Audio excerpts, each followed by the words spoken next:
मेरे प्यारे दिल्ली वासियों, यह एक बहुत महत्वपूर्ण चुनाव है।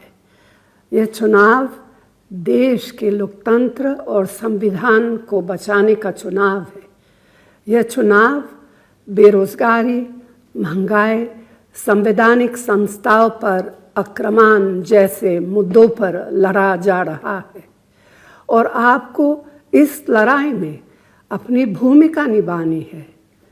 आपका हर एक वोट रोजगार बनाएगा, महंगाई को कम करेगा, महिलाओं को सशक्त करेगा और एक सुनहरे भविष्य में समता और बराबरी का भारत बनाएगा। मैं आपसे अपील करती हूं कि कांग्रेस और इंडिया गठबंधन के उम्मीदवारों को दिल्ली की 7 सीटों पर भारी मतों से विजयी बनाइए।